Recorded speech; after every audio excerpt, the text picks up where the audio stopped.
Welcome back, everybody. Welcome back to Phil's Recap and Review. This is for Only Murders in the Building, Episode 5, Twist. And I'm a saggy ball boy. Bum, bum, bum, bum, bum. I don't know. Another awesome episode of Only Murders in the Building. I had a lot of fun with this episode. Brings the whole investigation into a whole other direction. A lot more kind of bit characters popping in and out here. I like the character that was introduced. Tie-dye guy got dealt with. We got another step to the ladder that's going to lead us up to who our murderer is. A little bit more association to it possibly being Mabel, but I still do not think it's Mabel. I don't think it's any of the three of our main characters. And in fact, I don't think it's anyone that we've been introduced to yet, as I mentioned before. I think each week we get a little bit of a crumb to who could actually be the murderer. And I do think it's right in front of us. I said this last week. I think it's been right in front of us this whole time. And each week we lead into the possibility of who it could be next. And it's kind of all just red herrings until the final episode when it's all going to come together and we're going to have that big kind of feeling because it's all been in front of us the whole time. I think that's what leads some people to think it's Mabel or one of our two Martins, but I don't think so. I tend to think we're onto something a little bit with the whole investigation with the jewelry. I mentioned that last week. We got a lot more steps down the jewelry road. I'm not quite awake yet, so if I'm like trying to come out with words and they're like, blah, that's because I have to go somewhere this afternoon, so I apologize for slightly earlier than the time that I set this event to start, but I needed to get this done today, right now, before I did anything else today, because I got up first thing in the morning. I attempted to stay up last night and watch it, but I started to get a little whoa by the end of the evening, and I didn't feel like I could have had my brain to kind of watch what was going on. So I woke up first thing in the morning, popped on the episode, and was excited to watch it. But I'm not alone, of course. I've got with me some friends in the live chat. We got Negan, we got Jordy the Jedi, we got KCA Randy, and also Alex is popping the head in here every once in a while. So thank you to all of you guys that are joining me this afternoon. As I mentioned, this is a new show, new people, new folks, new group of people to pop on in here and have this discussion. Not everyone's watching this show yet, so we got to start from scratch. So if you know anyone that's watching this show and might enjoy a weekly discussion on it, send them my way, send them into the chat. We can all try to figure out who this murderer is.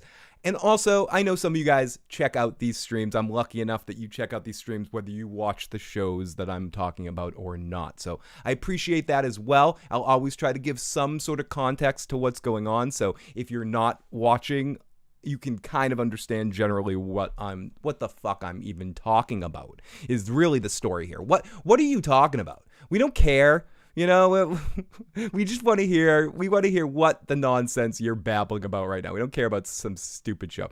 So if you're on that tip too as well, I perfectly am very welcome to that and you joining on in and asking me any basic questions about this series. But we're in episode 5 now, and the first 4 episodes have sent it all over the place, like a roller coaster, back and forth on who could possibly be the murderer.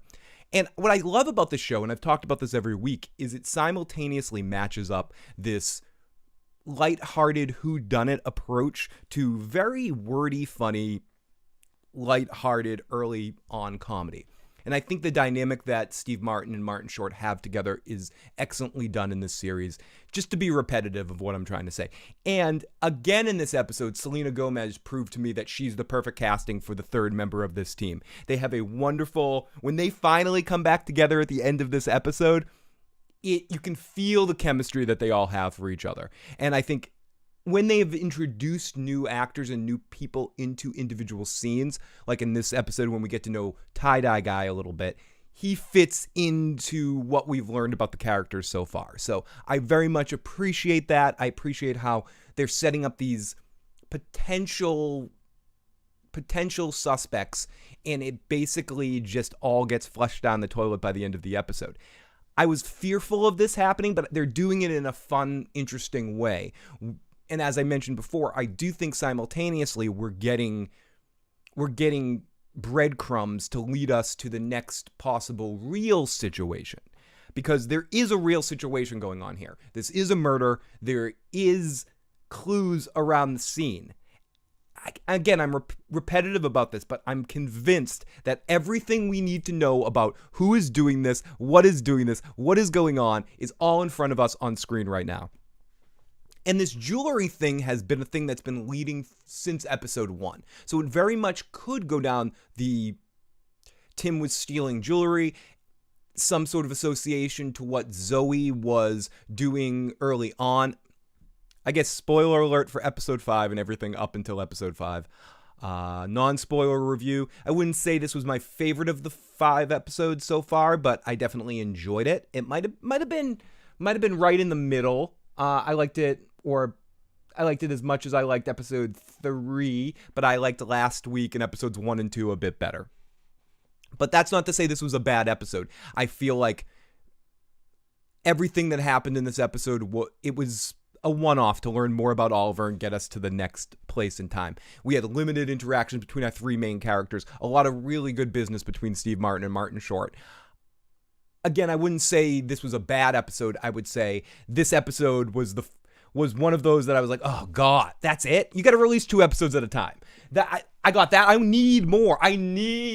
Or maybe it's just a victim of having a difficulty trying to watch a show like this week to week, when I'm in a mindset these days of engulfing a whole season's worth of clues into one. So I'm sitting here, and at the end of this episode, we finally get our one piece of new information, which is great. And I'm like, oh, I just want more. Can you not do that to me? That you're putting a stick up my ass right now. Stop and making me yell, "Hey George!" I don't want that. I don't want to stick up my ass and yelling George. I want to know what the hell is going on. Let's get into the live chat. I wish I could stay. I have a. I wish I could stay, but I have a fateful test tomorrow. Negan, tons of good luck on your test tomorrow, buddy. Thank you for popping on in the live chat to say hi, and please drop a like on your way out. As I've said in many different other places, but I'll say here, especially with a new show like this, it's very important, if you are enjoying what we're doing here, like it, subscribe, share it, make sure you follow, and help spread it. Help spread it like it's a virus now. Help spread the channel and help get as many likes in there as possible, because the more likes you get, especially if you get that weird 100 like limit, not weird, but that 100 limit, like it stops there. That apex of the 100 likes, it shares your video in a whole different circle and will allow it to kind of get a little bit more, even like on a minor level. So I know people don't give a crap about that stuff, but if you can and you're enjoying this nonsense, please hit the like button and hit the subscribe button to join us for the rest of this season and all sorts of other shows that we're going to be talking about. I haven't seen it. Where is it on? It is on Hulu. Geordie the Jedi. It is a murder mystery comedy series starring Steve Martin, Martin Short, and Selena Gomez. Be prepared for some spoilers out here right now, although the spoiler isn't going to be the big spoiler. The one that actually matters isn't going to be deciphered, isn't going to be delivered until the final episode, when we finally find out who the actual murderer is. I think up until this point, everything else is, you can almost spoil what happens in every episode because it's all for naught. This episode, a big chunk of it was dedicated to the thought that that Martin and Martin think that Selena Gomez's character, and I know her name's Mabel and Brazos and Oliver, and I know they have real names. I know they have character names, but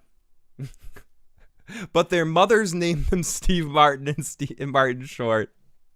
And Selena Gomez. I'm going to call them Steve Martin, Martin Short, and Selena Gomez. I'll try to call them by character names sometimes, but they're not called Steve Martin, Martin Short, and Selena Gomez on the show proper. I just am referring to them in those ways. They each have actual character names.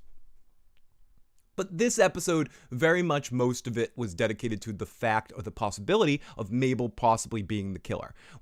In association to what we saw in the first scene with her stabbing someone with a knitting needle. We see a continuation to that scene in this episode right here when she meets up with her buddy, tie-dye guy that we'll get into. I forget his name. I have it written down on the notes. But when she bumps into him, we get almost a repetitive moment in a good way, It's like poetry. It rhymes. Where we got a moment where he comes up behind her and she pulls it out the knitting needle. It's like, I want to stab you down to the bone, similar to what she said in episode 1. So we do know they're giving us false clues. They're feeding us spoonfuls of dog shit, and they're going, it tastes like pizza.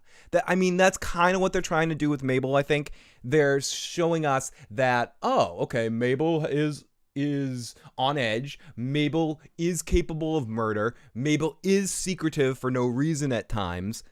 She's the murderer. She's got to be the murderer. See how she interacts with him. See how she's sort of on edge and trying to dissuade the facts of what's going on in the situation. All that being said, and I've said this 3 million times in the 3 podcasts I've done about this show so far, if it's any of our 3 main characters, it's Steve Martin or Martin Short.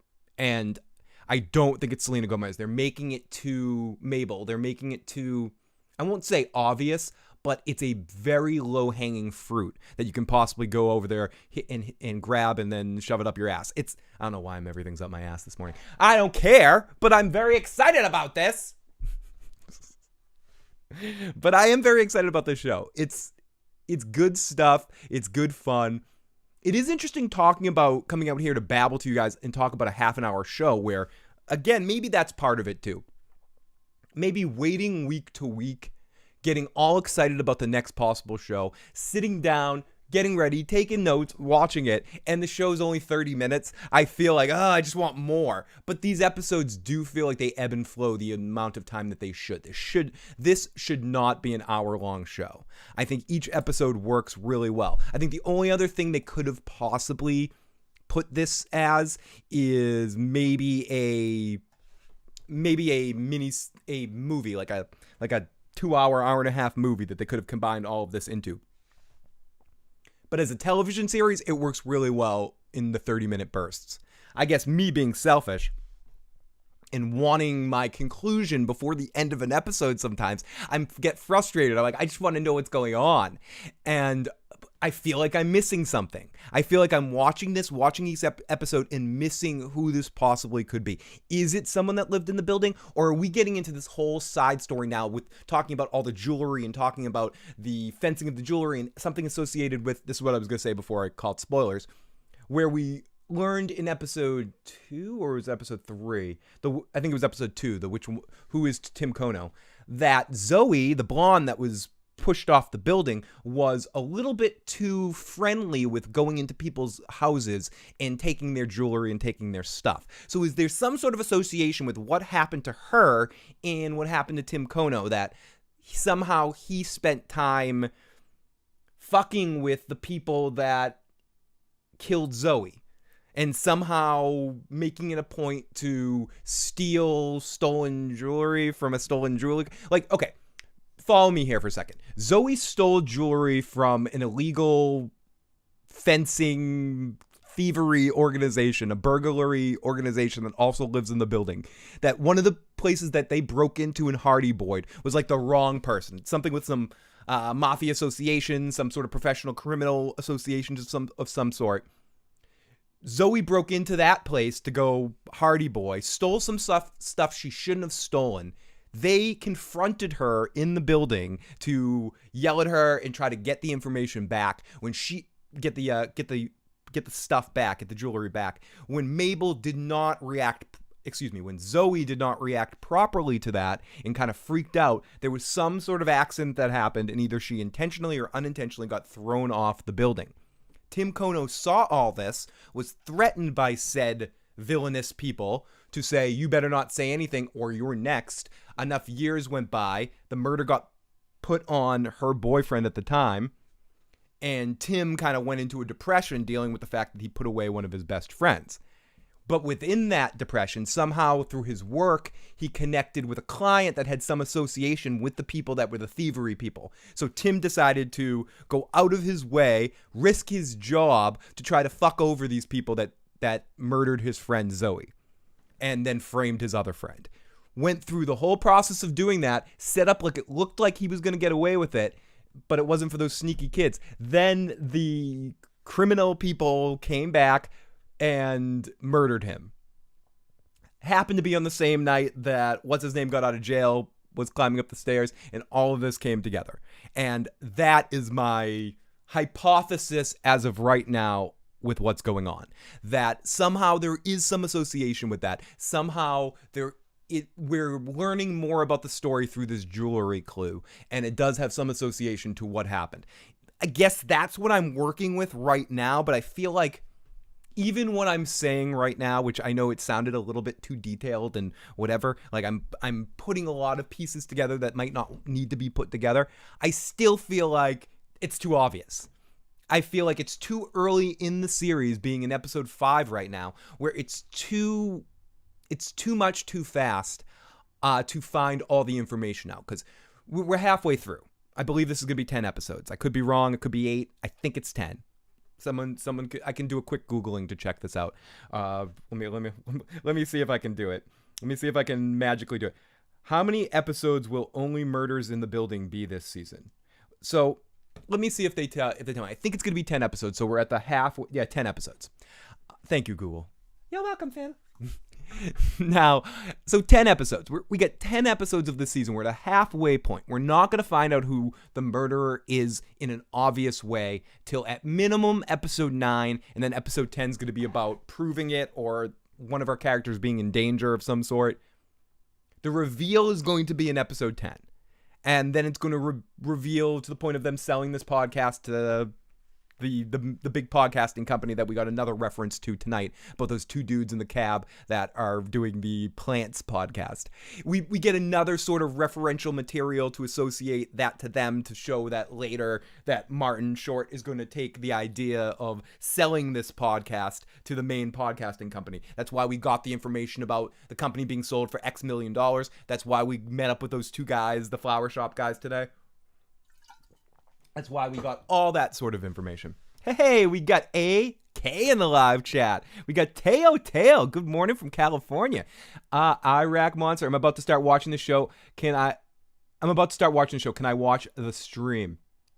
Nice to meet you as well, Iraqi Monster. Great to have you in the live chat. Thank you so much for joining. As I mentioned before, there may be some individual spoilers for each episode, but I think the overall message of the series is not very spoiler heavy till we get to the end. So basically what I'm going to, if you're listening to this podcast right now, it may ruin the first 5 episodes in the sense of the roller coaster that the show brings you on, but it's not deciphering what the final answer is, if that makes sense. So as much as I love to have you here, Iraqi Monster, thank you so much for checking out this live stream, and I hope you come back. Please subscribe, please follow.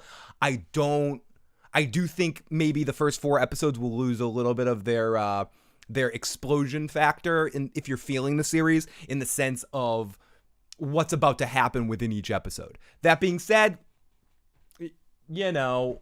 basically at this point, everything in the series leading up is that we still don't know anything. That we know a little bit more about who the murder victim is and a little bit more about each one of our characters. So I'm going to be on every Tuesday around this time, between the hours of like 10 a.m. and 2 o'clock p.m. Eastern Standard Time. Talking about each episode. I think I'm going to be missing 1 week on the 21st, but maybe not. And that's just because of moving factors that week. But other than that, I will be here every week on Tuesday, right? The episode airs, theoretically, possibly on a Monday evening at midnight. So make sure you pop back in and join. That being said, I don't want you to go. I want you to stay right here and be my friend. I wish you were here. No. But great to see Jay in the live chat too. Great to see Jordy. Great to see AK. Great to see Jesse in the live chat. And thank you, Monster, for being here as well. Thank you to all you guys that are checking out this live stream, whether you watch this show or not. And huge love to Hannibal for recording Wish You Were Here for us. Because I wish all you guys were here. So you can watch this stream. I will try to be somewhat light, but I am going to be spoiling the hell. But I wanted to have a special for... Then shut this off. As much as I love you and I want you in here right now, I would recommend shutting off this stream and coming back after you watch. I did one podcast for the first 3 episodes. I did one from episode 4, and this is the after show for episode 5. So, in all fairness, perfect, awesome. Thank you so much for coming back. Make sure you subscribe and follow the channel. But yes, get the fuck out of here. Notice how I'm so desperate. It's such desperate days here on live streams on YouTube when you're talking about silly stuff like television shows. I like a new person. Please don't leave, sir. Please stay. Make sure you subscribe to me podcast, please. So, but yes, get the hell out of here. I don't want to be responsible for destroying this show for you, buddy. But yeah, hopefully see you soon. And make sure you leave a comment in the comment section. And also, if anyone has any questions or comments about Only Murders in the Building, you can leave a voicemail at 781-990-8509. Again, that's 781-990-8509. You can leave a message 24 hours a day, 7 days a week. You can treat it like a drunk dial line if you want to just talk and vent to somebody. It doesn't have to be about murders with the building. It can be Only Murders in the Building. It can be about anything. I do appreciate it, though. As I'm starting to wake up. It's funny. At the beginning of this show, the beginning of this episode, even when it first started, I'm like, hi, everybody, it's Phil. I'm here doing a podcast. But now all of a sudden, like, the blood is rushing to my head. The heat is kicking in. I'm smelling hippie activities in the back room. I'm starting to come through the fog of the last 24 hours of smoking too much yesterday. And I'm here to discuss this goddamn episode. Exactly, Jesse. Leave now before I randomly start talking about Deep Space Nine. Somehow bring up Deep Space Nine. Actually, this reminds me a lot of the murder mystery that Odo was trying to solve with mixed with Ezri in season 7. But let's not waste any more time. Let me get into this here right now. It's time to wake everyone up as much as I'm woken up. Here we go. Morning activity. It's time for, speaking of Star Trek. It's funny. I'm such a ridiculous geek such a Star Trek person in some ways, that every episode here we do random dongs. I do a random dong every day. It tastes delicious. Now I play some random songs to lead us into segments. One of which, we our intro segment. We have, we got this song right here. That's so important. So important stuff. We got our shit buddy song. All of that wonderful stuff. But the one I play the most, the recap song. Recap. Listen, if anyone's curious about my Star Trek geekitude, and I know it's hard to listen to horrible screaming lyrics sometimes, but listen to these lyrics for a second here.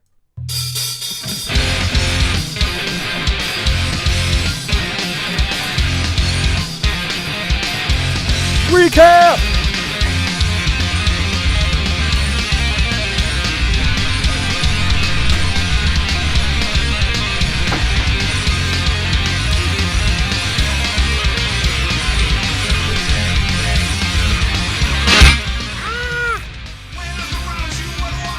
When I look around you, what do I see? Romulans and Klingons looking at me.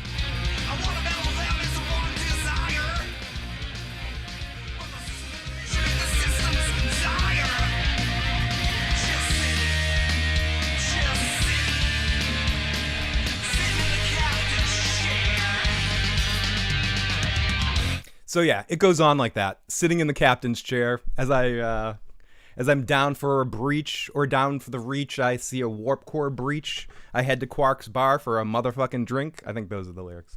So to the point that even within the song that I play every single episode, it's goddamn Star Trek related. So there we go. That's it. The show is over. Talk to you guys next time. I just jumped around like an idiot for the first time because usually I need your clothes, your boots, and your motorcycle. I'll be back. Let me get your sunglasses. I must break you. You are terminated. Get to the chopper. Get to the chopper now. You are terminated. I love you, Terminator. Thank you so much for popping in. Please, I do not know where John Connor is. I know you're not that Terminator. I know you're the other Terminator. You're the good one. You're the good one. You're the one that's not messing with me. You're the one that's like, come with me if you want to live. You're that Terminator. You're my buddy. Phil, you should totally be teaching kindergarten. Kids would have a blast learning with you. Funny enough, AK, that's part of what I do in my real world activities. I go into elementary schools and daycares and summer camps, and I jump around and act like an idiot, and I take kids on an adventure. Basically, we have these, like, people have seen them before. Those are like little wooden frog instruments. I get that little wooden frog Guiro instrument, and I take him on an adventure to find his daddy somewhere in the world. And then we play instruments in different songs, and we go to different countries, and every country you stop and you learn about a new musical instrument. Like, here we are in, here we are in the farm. Let's learn about the washboard. And then you walk around, you act goofy. You're like, hey, everybody. Ooh, ooh, ooh. Speaking of Steve Martin, I've often been told, or the people that have actually watched it, it comes off as a class / stand-up comedy kind of thing. And it's very much, I can tell my boss, the guy who wrote the show, and I do a lot of improv on it too, but the main guy who wrote the show, was definitely very influenced by Steve Martin's stand-up comedy. There's a very much hey everybody, I'm a wild and crazy guy. And besides everything else, I think that's a big part of, even before I did that, but I think it's a big part of why I love Steve Martin so much. I think Steve Martin, as a performer in his whole life, has been somebody that is able to walk a fine line between being completely stupid and intellectual humor.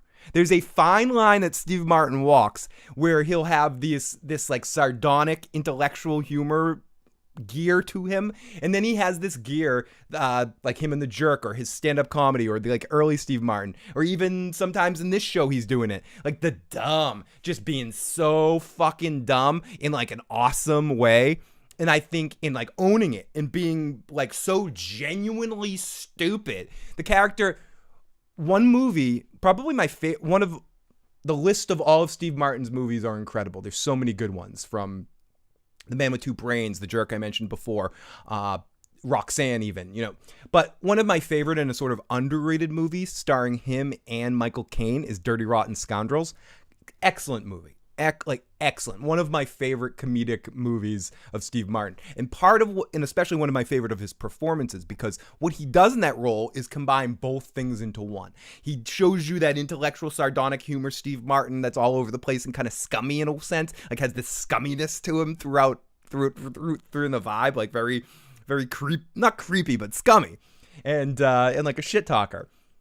Mixed with, there's a part in that movie where Michael Caine has him play stupid again. He's almost playing a character similar to other stupid characters he's played in his past. And it's good to see the wheels moving within his own body of playing those multiple parts. I think that's why a movie like Bulworth is so great, because I think Eddie Murphy shares that similar talent skill set, where Eddie Murphy can, even in that movie, he plays two different characters at once. The strong, confident Eddie, and then the Eddie, I'm stupid, that Eddie that he can play. So I think there is a lot of creative similarities between the comedic tones of Eddie Murphy and Steve Martin. I can see some, and that's part of why Bulworth is that not Bulworth. Bulworth's a different movie. That's the Warren Beatty running for president movie. What is the movie with Eddie Murphy and Steve Martin? Bull something, whatever. Where was the frog's daddy? No, I need your clothes. No, Phil. John Connor must not live. You must live, Phil. You are the savior. You're like, I'm the Bill and Ted of the future. You're traveling, the Terminator's traveling back like Rufus to be like, Phil, your podcast is gonna ruin the world one day. I mean, save the world one day. But yeah, it is, AK, it's a lot of fun. The company that I work for, which I won't name drop here just because they might not want any association to my podcast, they do it in multiple cities. I believe there's 8 people that do it in Canada, because that's where it originated from, both in French and in English. Someone in California, up in Northern California, that does it. There's someone in Austin, Texas. There's someone in Chicago. There's someone in Philadelphia. There's me in the Boston area. I believe there's someone in Florida that does it. There's someone in Mexico that does it in Spanish. There's I believe like 15 to 20 of us around the country around the North America, South America that do it. The Americas. I believe there's someone in Brazil that does it in Portuguese. Yeah, but I believe. I'd have to verify that. I know with everything that's happened in the last year, those numbers have probably changed a little bit, but as of 2018-19, there was about 20 of us doing it around the world, or around North America, South America. Teo. Oh my God, I used to love it when artists like Phil would come to my school. I'm sure the kids love him. I mean, I do. I have a good goofy energy. I joke to teachers sometimes when I'm doing this podcast. I'm very similar, except instead of saying motherfucking chat and blah blah blah, I'm saying golly gee. Ooh. Hello everybody, I'm goofy. You know, like I'm doing weird, stupid voices, and I'm saying golly gee Wilkers, and whoa my God, I'm a cow. I say moo. I taste great on the barbecue. You know, like stupid shit like that. But ultimately, it's the same thing. The people. This is the more genuine me. When I'm sitting like trying to interact in real life with people, that's not really me. This goofy, wacky, wackadoo person, when I'm not really caring about what anyone else has to say or think, and I'm just staring at that bottle of vodka out of the corner of my side butthole eye, that's me. So this thing that I'm on the podcast and what the kids see is very similar. I just few less colorful metaphors. And instead I'm talking about gooftacular sort of stuff, making Disney voices, having everyone say, oh no, you're home alone. Put your hands in your cheek, say, oh no. And then I say, everyone say, oh no, Joe Pesci. Oh no, Joe Pesci, yeah. Joe Pesci's in Home Alone.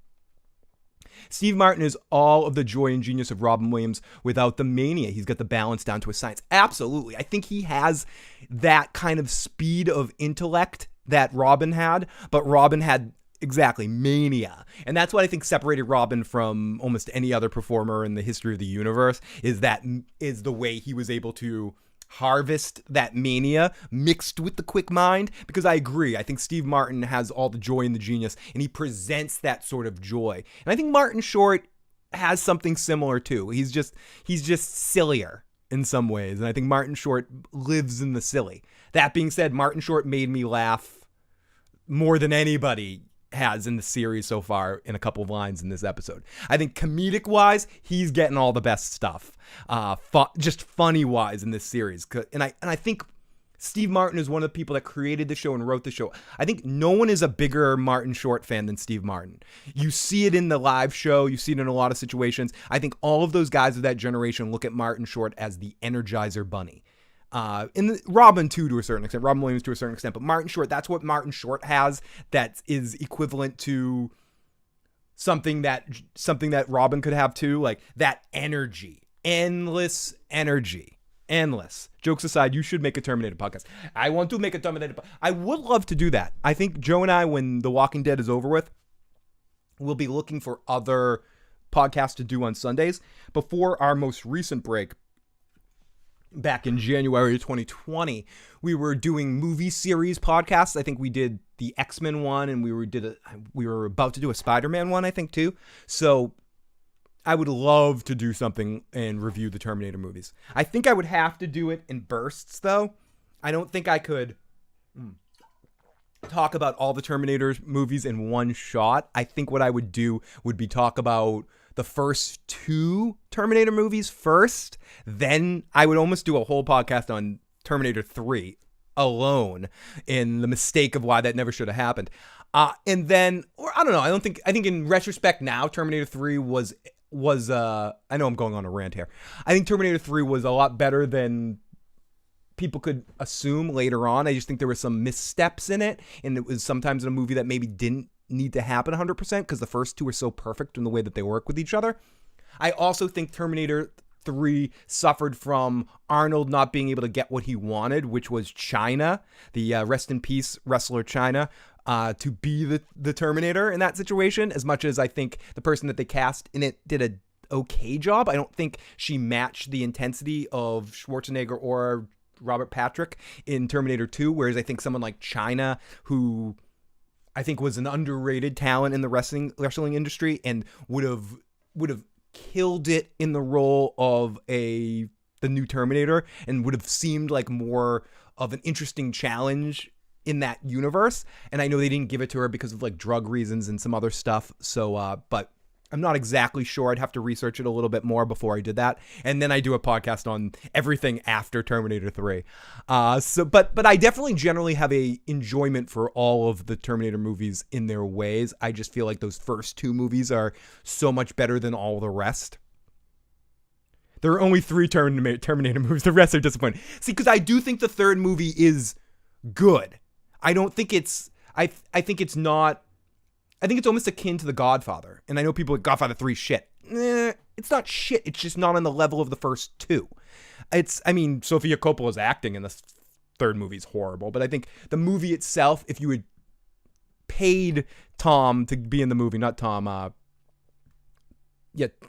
Tom, the lawyer, what's his name? Robert Duvall. If you had paid Robert Duvall instead of doing, what's his name from the 80s, the tan guy from the 80s, if you had Winona Ryder instead of Sofia Coppola playing that part, it would have just been an okay movie, not on the level of the other 2. And I feel like the first 3 Terminator movies are like that. Like, the first 2 movies are near perfect spectaculars. The third movie could have been better with some different casting and some adjustments a little bit. Also, Claire Danes wasn't originally supposed to play that character. They had someone else that quit at the last minute, and Claire Danes melted into that role without even like researching it. She did a decent enough job. The guy who played John Connor, I wish it was what's his name from the second movie. He was gonna do it, but he dropped out too. There was kind of a lot of almost in Terminator 3 that I think could have been better, but the rest of the movies are kind of horseshit. Anyways, China was physically built for it. I like Rise of Machines, especially with Dr. Silverman. If they haven't done a musical yet, they will probably find the killer then, the Secret Puppet Society. Jokes aside, you should make it. But Steve Martin is all the joys. But anyways, I wasted enough time right here. Let's actually get into it. Thank you, everyone. And some people are like, this isn't Murders in the Building discussion. I know. If you guys are tuning in for the first time, I will obviously go through everything that happens in the episode, but I am a ranter. I'm a babbler. I can't help but go into many different directions and many different stuff on these episodes. It's hard to stay on topic sometimes, but I will get back into it. Everyone, here you go. Recap! Can you tell my neighbor downstairs isn't home? I'm like jumping up and down, jumping all around, and I'm screaming my ass off. I can't wait till I get to my new place so I can actually start jumping around again. I feel like too tight. Eddie Furlong, thank you. Mr. Furlong. So only Murders in the Building twist. The saggy bottom balls. Bum bum bum bum bum saggy bottom balls. Bum bum bum bum bum. I'm messing up in the song, but there's or was it saggy booty balls? So what's the song that they start singing through this episode? There's a little song that goes through a lot of this episode. I'm a saggy bottom balls. That's what she called me. Bum bum bum bum bum. Saggy bum bum bum. And that's just a credit to the silly little chemistry that the two of those guys get. Oh my goodness. Holy shit. The T-1000 is in here. Phil. Listen, Phil. Where's John Connor? I want to know where John fucking Connor is right fucking now. I love how we get the T-1000 and the Terminator in the same live chat at the same time. All I had to do is mention the Terminator. The T-1000 shows up there. Good morning, Phil Check. Going to work. Only on episode 2. Just wanted to say top of the morning to you all. Come with me if you want to live, Phil. Shit! I'm in big trouble right now. I've got the Terminator. I got T2 in the live chat that wants to fuck me up right now. But I got Arnold who's here wanting to save me. I'm going to come with you if I want to live. Fernandez T, thank you for popping on in here, buddy. Hope you have a good day at work. I look forward to when you finally catch up and can join us in these live discussions because you are the man. We love you. We love you over here, Fernandez T, buddy. And as I said, I might be taking a break around not next week's episode, but the episode after that. So episode 7 may be a week late, so it might give some people a chance to catch up. I know, lucky for you, this isn't the TX. Otherwise, they'd be sending all those little nano robots through the computer screens and somehow be able to operate a vehicle from the internal metal of it all instead of pushing the whatever. I'm not going to get into bashing Terminator 3 right here. We'll save that for a different day. Or Rise of the Machines or Terminator, Genus, give me Genesis. Okay. So we pick up right after the episode came back about coming to New York. We see the cliffhanger ending from the previous episode that sees Mabel, played by Selena Gomez, being followed by the elusive tie-dye guy, the man who ran into the building up to the fire exit the evening.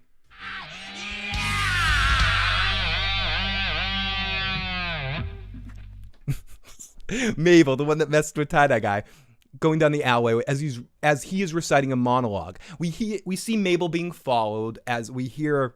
We're not sure who it is, but it ends up being the guy that's behind her, talking about Cheetos and the price of Mabel's jacket and how inflation's going on all over the place. Now she abruptly kind of like does a turnaround Aria kind of move, and she pushes him to the ground, grabs a freaking needle, and gets ready to stab him in the fucking face. Oh fuck. Oh, fuck. Fuck. First of all, Lady Stoneheart Kimmy G says, Phil looks like a cat in a box haven. Purr. Lady Stoneheart, I don't know why, but I'm reading your comment and going, purr.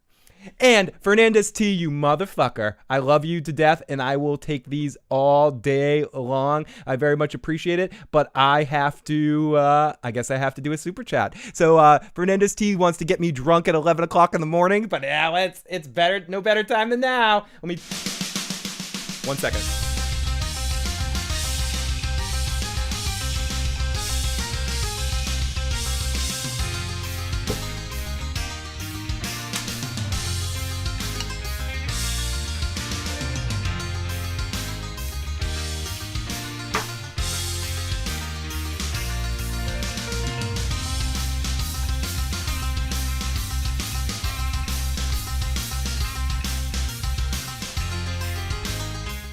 Okay, there we go. Thank you, Fernandez T. I very much appreciate the super chat donation.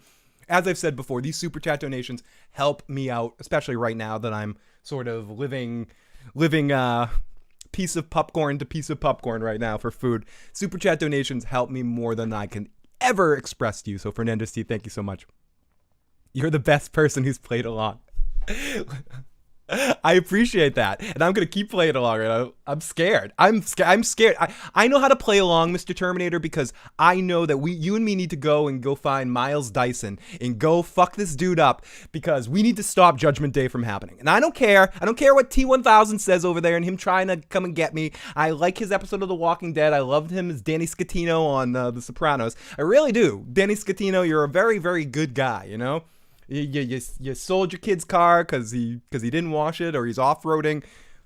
Who actually is Matt from Nip Tuck. I'm going down a rabbit hole right now, but I take a shot of vodka at 11 a.m. Give me a fucking break. But thank you. Thank you, Lady Stoneheart. I can't believe you did this early. Woohoo! Later, I really gotta go. I know. I'm sorry I did this so early in the day, or I can't believe you did it. Oh, did it early. I mean the drink. I appreciate that, and I appreciate your super chat donations, and I can't believe I did that either. It just means I'm going to be passed out in 2 hours. I love this amazing energy at this early hour. Don't watch the beginning of the show. Do not. Because the first 5 minutes of the show, I had energy but no skill. So I'm like, every time I tried to say a word, it didn't quite warm up yet. My gears, and I'd say just in general right now, after honestly, in some ways, taking almost a year off of coming out here for you guys. I've been joining other people on their streams and stuff, but with the last year and living in this new place that's harder to stream and podcast because I'm always got some guy downstairs working that I never want to bother. It's difficult, and there's been a lack of new shows and, a whole bunch of stuff. So I feel like I'm still working off some of the rust, and then I started to come back and my computer exploded. So now here I am. So I do feel like I'm working and sweating through the rust. So I appreciate the positive energy. I appreciate some new faces that we see in the live chat to throw some curveballs to me. Appreciate the live motherfucking super chats. And I very much appreciate Lady Stoneheart. Great. Now that I finally watched all the episodes, I missed the streams. We're just starting, Alex. And I actually apologized to you early on. I was like, because I saw you post in the live chat that thank you for the reminder. But no, I literally just started the episode. All you missed was my foreplay and a Terminator discussion. Really, this is basically all you missed at this point. We haven't got into breaking down the episode yet. Not if I terminate you. I'm going to get Phil today, but if not today, maybe tomorrow. Listen, T1000. Listen, buddy. Listen, Danny Scatino. Just get in your truck and drive across the country. I get the Terminators after me in the live chat. See, that's why you guys in the chat need to protect me. We get the Terminators after me. You got to warn me. We're turning into a horrible situation here where I'm going to get murdered. But so here we go. Let's go. Judgment Day is inevitable. Jordy. Shh. Don't tell the machines that. They don't know that. Okay, so we get this voiceover from Tie-Dye Guy. Mabel is not one to be messed with. She does her little Arya move, and she takes down Tie-Dye Guy. She gets on top of him, and she says, I'm going to bring you down to the bone. And as I mentioned earlier, I think some of that stuff is supposed to be giving you slight litterings of information that the murderer could be Mabel, because look, she has that in her, but I still don't think it's Mabel. No fucking way. So we flash over to Martin and Martin in an elevator talking about how Mabel is sketchy, and is she or she not the killer? I've talked about these since the beginning of episode 1. They do an excellent job of setting up these two characters to do business. I know Steve Martin is the show producer. He doesn't write every episode. I was incorrect about that, but he does have his hand. I think he's one of the showrunners / executive producers created by Steve Martin kind of thing. So I don't know if some of the scripts are just Steve Martin and Martin Short go into an elevator and banter, or they actually write some of this stuff out, because they're just so fucking hilarious with each other when they go back and forth. When they start, one of them calls each other a simpleton, and they just have more fun banter. I'm not going to try to recreate every moment of banter between the two of them, but they have an excellent balance. Both characters and their personalities as the actors and within the characters of Steve Martin's character. Brazos hasn't seen many people in years, has isolated himself over the last 10 years since he's fallen out of his relationship, which I can fucking relate to. Sometimes when you get out of a relationship in a big, glorious way, you're almost embarrassed by it more than you're missing the person, and you want to hide yourself and not show your face and have to admit to what you went through. I mean, again, part of that in my situation, I don't mean to make everything about me, but this is my show. That's how I felt when my 10-year marriage broke up, and and Brazos was in a different kind of situation, but he was involved with this girl, probably telling everyone I have a daughter, I've, someone I care about, not a daughter, a stepdaughter, I'm living, like really proud of that, putting himself out there socially. And then when you get, in his mind, blindsided, or I was going to say screwed over, but blindsided by a breakup or a big loss like that, instead of necessarily dealing with it in an eternal way, sometimes you're worried about what everyone fucking around you is going to think. I like to think I don't care what anyone thinks. I don't. I want people to like me. I want people to like my entertainment. But really, when it comes down to what's going on in my life, I don't care. Fuck them. But I do. Especially your friends and family that just came to a wedding 2 years ago or something. Or you're having them come to your house and make eggs and you're telling them all about your little friend. Like the dude in the hallway that comes up to him and goes, have you talked to what's her name lately? I still smell those eggs you make for her. It reminds me of her. It can be very embarrassing. And I think Steve Martin's, the character, Brazos' character, is very much like, I don't even want to put myself in the position where people can hurt me again, where anyone could hurt me. And that mixed with Martin Short being broke ass and doing everything to try to save money to be able to stay in his apartment and try to turn it all into a movie or a show or the podcast to try to make money off of it, are funny, ongoing themes that get pushed through it, and we don't just get trapped in the fact that, we got Martin Short and Steve Martin here. Let's have them have comedy based on Martin Short and Steve Martin. Like, there's elements where you feel like maybe these two characters should know each other more, but they don't bathe too much in that. They make it seem like they are somewhat strangers, where Martin Short says, I know you haven't talked to people in several years, but, this is what you do. So I enjoy that back and forth that they have between them that creates chemistry, not just between the actors, but between the characters. I think sometimes when you deal with shows like this, excuse me. Ooh, burping vodka. Thank God Fernandez left. I don't think I could deal with another super chat. I would be straight up drunk. But I like shows sometimes can base themselves, especially comedies, and after a while goes on a show, can base themselves on the chemistry that the actors have, not always the chemistry that the characters have. And I feel like that's something that is underrated in a lot of shows, comedy or not. I think part of what I love so much about Star Trek Deep Space Nine is Star Trek Deep Space Nine did not hesitate to put not just actors that had chemistry together, characters that had chemistry. Does it work out all the time? No.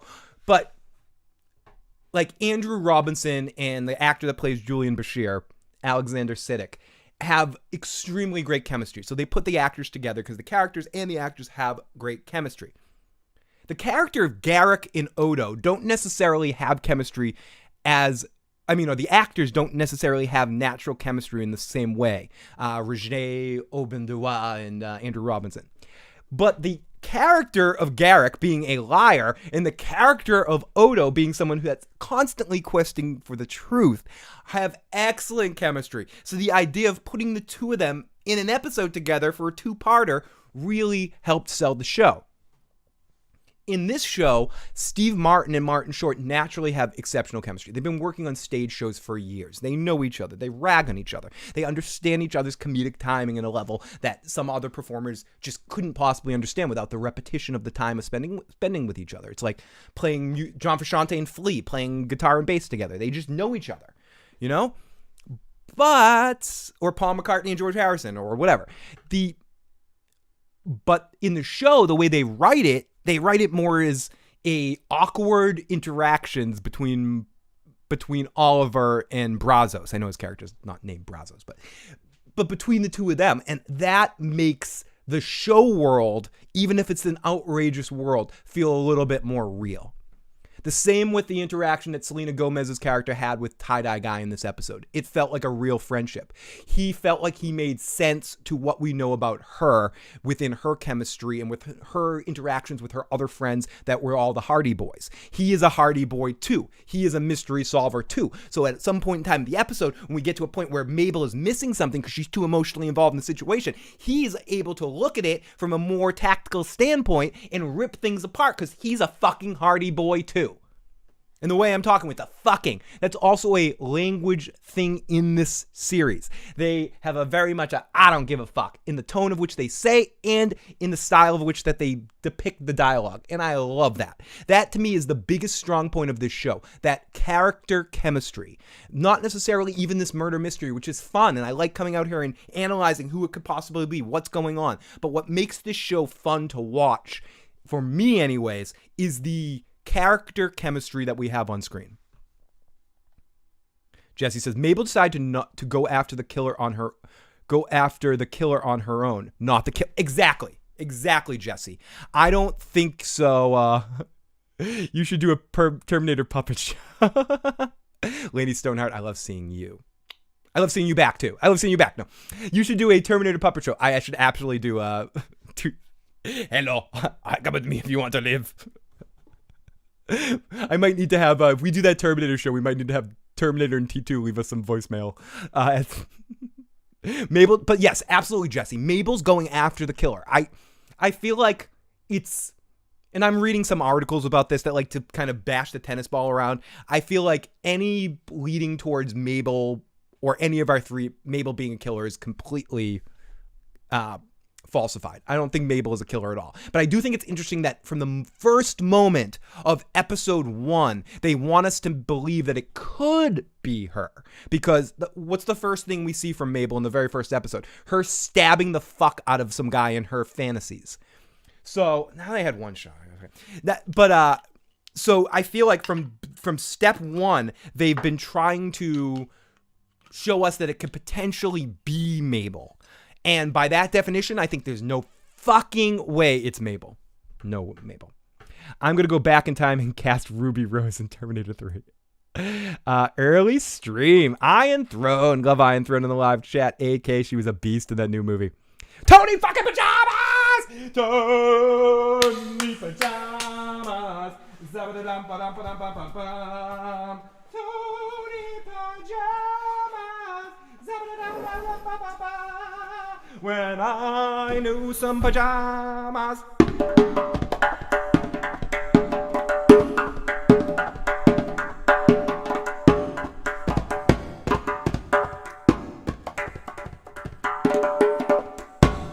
Woo! Tony Pajamas! Sorry, I get very excited when I see Tony Pajamas in my chat. One of my favorite screen names of all time. And I owed somebody that for the super chat donation too. Fernandez T, you deserved a little drum fun as well. And finally, it's not the middle of the... Finally, there's not someone working downstairs. I can play a drum during the day. Okay, so T1000. Hey, Phil, I'm Joe. I'm Joe. Why don't you come by later? Be careful, Phil. The T1000 can mimic voices. Joe Dirty Locks. You want to smoke later, buddy? Joe, I didn't know you had a second screen name. So, oh shit, fucking fake. T2. Sketchy bastard. So, anyways, as we flash over to Martin and Martin, they think she's sketchy as shit. And they have fun banter. The alteration between Mabel and the tie-dye guy is very similar to the nightmare she has in episode 1, stabbing a man to death. Mabel has a dark side, and we're seeing more glimpses of it. However, in a surprise, not a surprise, Mabel stops in her tracks in a very funny interactive scene with tie-dye guy as a very familiar face. Tie-dye guy is Oscar. From now on, I'll try to refer to him as Oscar, played by the actor Aaron Dominguez, who has just got out of jail serving 10-year sentence for a crime that we don't know what it is yet exactly, but we are left to assume that he was convicted of attempted murder or 10 years for murder rap is a little weird. Maybe holding evidence, maybe, I don't know. We'll have to see what exactly he got sent to jail for. Maybe involuntary manslaughter or something that his lawyer was able to say, or something that he slipped and pushed her off the building. I don't know. I'm not sure what. I don't even know if it has to do with Zoe's murder. In fairness, I'm speculating a lot right now. Hey, we got Jay, we got SM Down in the live chat, one of our favorite buddies, one of our long-term viewers and callers. So lots of love to Jay in the live chat. Tony Pajamas, you're very, very welcome, my friend. I'm glad to do a little tappy for you, popping in the live chat. And here's one more for Fernandez T. Thank you for that super chat donation, Fernandez T. Oh yeah, son. How about go, son? Cabs are here. Oh, sorry. I'm going to lose so many viewers from just saying the cabs are here, because the people that know what I just referenced are going to be like, oh, okay. We've liked you up until that point, Phil, but you just said the cabs are here. I'm feeling drunk in the afternoon and douchey, so I can't help but say something like that. Cabs are here. So we head for the mission, and Oscar says he's coming, and then Martin Short tells a story about... Wait. However, it's surprising and did not commit. So we're heading on the mission, and then Martin Short and Steve Martin are going to follow along, and they tell a story about having... tells a story, and Steve Martin turns over and don't tell that story. I don't give a crap. But then Martin Short has a car. It's like this ridiculous looking car that rolls around, and we're not gonna stand out by standing out. Okay, so tie-dye guy being the main suspect leading into this episode. Search for Tim's killer, and Oscar has a very convenient explanation to why he was in the building at the time of Tim's death. He insists the reason he was heading up the stairs that evening instead of looking for everyone was he was looking for Mabel. But in a sense, we find out he's lying later, where he says he was heading up to Tim's house to fuck him up a little bit, but we'll get into that in a second. Now, Oliver and Martin Short suspects Mabel is a serial killer, and he's making notes for the podcast. Only murders in the building, while Charles Brazos is trying to keep a level head, believing Mabel must have a reasonable explanation for lying. They decide to follow Oscar and Mabel as who are heading to Shore Road in New Jersey. Now, Steve Martin hiding, maybe that's why I said cabs are here indirectly. Cabs are here. I know. Terminator. Actually, T800 and T1000 just decided to join together to murder me for the Jersey Shore reference.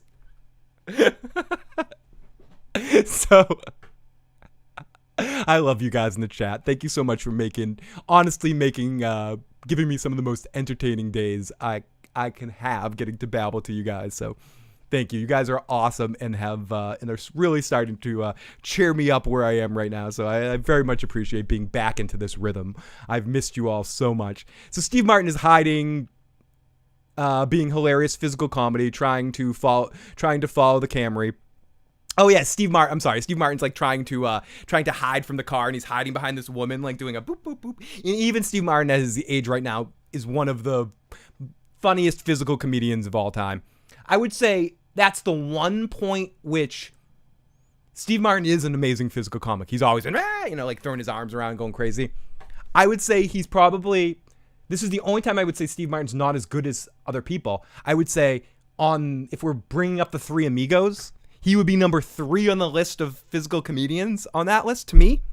Steve Martin's more of a wordy head comedian that uses physical comedy, where Martin Short and Chevy Chase are both naturally physical first, words second. I think Chevy in some of his early roles, douchebag or not, Chevy Chase in physical comedy are like hand to glove right there. And but I do in general love Steve Martin more, and I think Martin Short's physicality is what makes Martin Short Martin Short. But Steve Martin's always been really good with angles, and using the most of what he has. Phil is a resistance in the leader. I love how T2 and T1000 are joining together to kill me. So Steve Martin, they're talking about a car. Now, Martin Short catches up to him and he makes Steve Martin drive because his license has been expired for 25 years. They also find a 25-year-old jelly bean that he eats. Now, back to the other two, and Mabel probes Oscar on what he was doing, and he asks if he heard about Tim. Yes, he was there that night. And she's like, oh shit, you're a tie-dye guy. Now, Mabel believes Tim was heading to visit a jeweler named... Mabel believes that Tim was heading to visit a jeweler named Gus Montrose, but Oscar believes that Tim may have been en route to see a tattoo artist. And we see his part of the crew, the Hardy Boys thing. This is what I was saying earlier. He kind of figures things out. Now, this just happens to be Mabel's cousin, Gustavo Tavo Mora, played by Esteban Benito. The owner of the tattoo parlor is on Shore Road in Long Island. Oh my God. So after Martin and Martin talk some more business about going to Long Island, a very soggy bottom balls, the soggy bottom balls song. Got some soggy bottom balls. I got some soggy bottom balls. Oh my goodness, Jesse! Jesse, you're fucking me up here, Jesse. Jesse, here, buy some air, you dirty fucking hippie. Listen, hippie, you need to smoke some greeneries. I know I haven't smoked greenery yet. Someone said earlier, where's this energy coming from? I think part of the energy is me not smoking. But huge toast to Jesse. Thank you, Jesse, so much for your super chat. I'm taking smaller shots because I'm just fucked up. Because, again, it's not noon yet. It's 11:20, 20 minutes after the last one. So, but no, here we go. Thank you so much for the super chat donations. Seriously, I say it every single time, but I can't say it enough. Super chats mean more than you fucking know. So thank you so much. Time for one more musical interlude. You get down.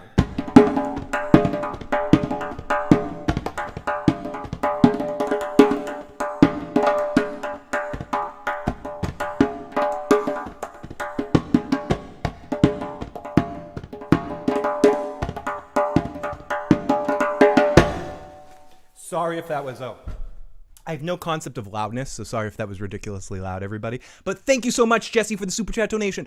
Everyone gets a little prize for giving a super chat, whether it's getting me a little drunk, some drum goofy funness, or some other loud, obnoxious sounds. As soon as we get back into the new place, I'll get the wheel back up, and what we do is when we get lucky enough to get super chat donations, I spin the wheel, and wherever it lands, you get that prize. But for now, it's just getting me drunk and maybe playing some ridiculous drum stuff. Definitely call it. Phil is going to be a belter, but he's not on with Marco. I know this is we're talking about some. You're getting me drunk to go get back to my rewatch of The Expanse after this. That's why you're getting me drunk. I know you motherfuckers. You guys, we love hearing you talk about the show, but Phil, catch the fuck up on The Expanse already, you son of a fuck. Okay, so we get a couple of a funny song between Martin and Martin about soggy bottom balls. I loved it. Yes. So then we get a flashback to the night of him visiting her and asking how they missed each other on the stairs. Oh yeah, we Oscar and Mabel talk more, and she's wondering how she missed him on the stairs, and he's like, "Oh, maybe you didn't see me, just like you didn't see me here." And she says something. She says a very important line, but I think again it's a throwaway red herring of a line where she says, "I've always wanted to murder somebody with a needle." I did figure out the plan. It doesn't mean not to do it more. At this point now, I've had 2 shots at 11 a.m. It's like I got to go all in now. If I don't keep drinking now, it's like what the fuck am I doing? I need to go to. I don't have a dog right now. I don't have to start fully packing till next week is when I have to do my last packing of my final stuff.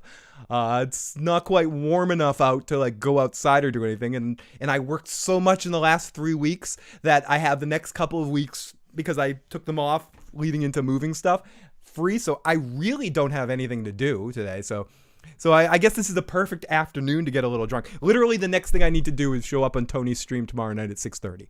Other than that, there's nothing else I need to do. So we see a flashback to that night of him trying to visit her and asked how they missed each other. And she says she always wanted to murder someone with a needle. Then we see Oscar ask if one of the cops, he says, I've seen you with those 2 cop dudes. And she's like, oh yeah. And then he goes, is one of those cop dudes Brazos? I love it how everyone in this world recognizes Brazos to a certain extent. The 2 guys that picked them up hitchhiking who had the podcast kind of remembered him too. I mean, I guess if I saw Matlock or Columbo or something, I would know him. But I appreciate that because television in that age, this is one of those weird things about TV, movie type stuff that people don't always associate with. And I think part of the reason why you get celebrities of a different age on television shows are more popular to different older generations, whereas it's a little bit more fragmented the younger you get because of the way that entertainment is engulfed these days. This isn't back in my day, I walked to television in seven things of snow. A little bit. But I just mean in the sense of just facts of the way mass media was consumed at that point. In the 80s, early 90s, there were very few networks. Cable TV was in a pre-Oz, Sopranos world, and even a pre-24 or Lost Heroes world. You had long-form storytelling was basically just in soap operas. Television shows that even got canceled had the ratings of top successes now because you only had a handful of channels for people to watch. So a show that was number 7 in 1980 or something had more viewers than number 1 shows now because so many eyes and viewers were on those particular shows. That's why I feel like numbers like the MASH season finale or the Cheers season finales, numbers like that aren't going to be matched quite as easily because in that age, more people were just watching those shows. Unless you're getting event TV, like something like the Super Bowl or music award shows or, some of those live stage shows, if they ever did like a huge one that everyone wanted to watch. I think are the only times you could get numbers like that anymore, but even that, it's a different kind of numbers. So everyone knows Brazos because he comes from a different age of television where anyone that was alive in that age at 10 o'clock on a Friday night would turn on Brazos. So everyone knows him, like probably getting like 60 million views of an episode or whatever it was. But I'm exaggerating numbers, but it is true of that age that the shows that even weren't as popular. I remember the first time realizing something like that, where a show I was way into in the early 2000s got canceled because it was getting so many millions of viewers. And I'm like, whatever. Matlock was my intro outro to Law and Order of all the cop and drama shows. You didn't show up, so I gave up. Wait, you 2 decided to terminate him with TX is here too? Listen, TX, you're looking pretty nice, but you're not China. I'm not afraid of you, TX. You and your freaking nano robots. I used to work with this guy that wrote a song. God's never gonna forget the fucking nano robots. They're gonna crawl inside, rip you from within. Nano robots are going for the win. God's never gonna forget the fucking nano robots.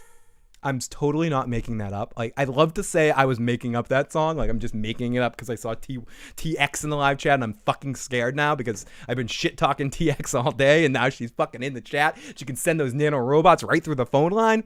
I used to work with this guy, Frank, that would make up the nano, that had a whole recorded.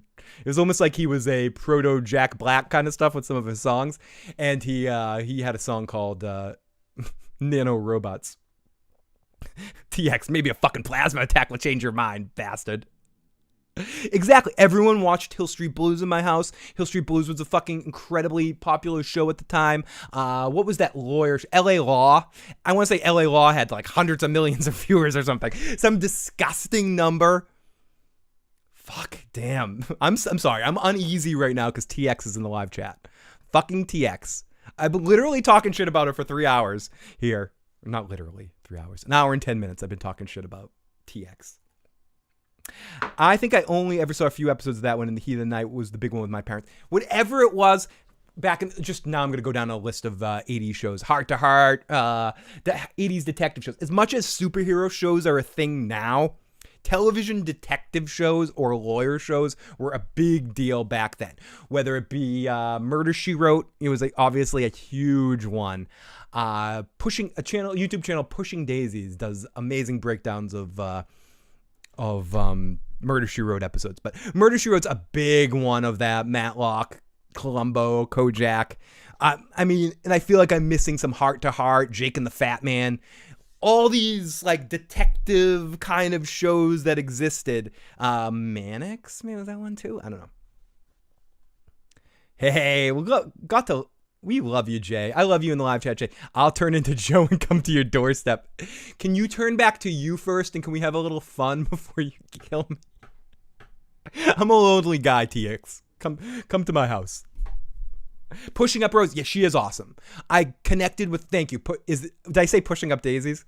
She is awesome. I got connected with her watching her Justice League Unlimited and Justice League Batman animated series stuff, and then led into watching other stuff. In the Heat of the Night, it's another one. Lots of great shows that time. And I feel like this. I talked about this last week. This show brings back a feel of that by having Brazos be a thing, and then also just the feel of those kind of TV shows, a more lighthearted murder mystery kind of aspect of it. But yeah, Pushing Up Roses, she's awesome. I'd love to do a podcast with her at some point in time. If you go in her live chat, tell her Phil sent you. That old school thing. If you go into someone's live chat that I talk about, or a comment section, tell them Phil the Issues guy sent you. Okay, so Oliver reads Martin Short's. There's a whole situation where Steve Martin says that he didn't remember this happening 10 years ago. They find out about what happened to Tim, happened to Oscar 10 years ago. And Martin Short's character is like, you didn't hear about this? I kind of remember hearing about this in the building. Steve Martin's like, no. I guess those were the time periods when I was on prednisone and I gained 50 pounds and I just isolated myself.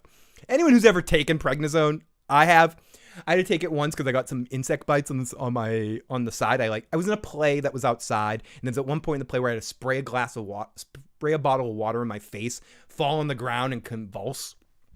The play was called The Complete Works of William Shakespeare Abridged. It was basically, you went through the whole catalog of Shakespeare stuff in a very comedic, over-the-top, whose line is in anyways kind of way.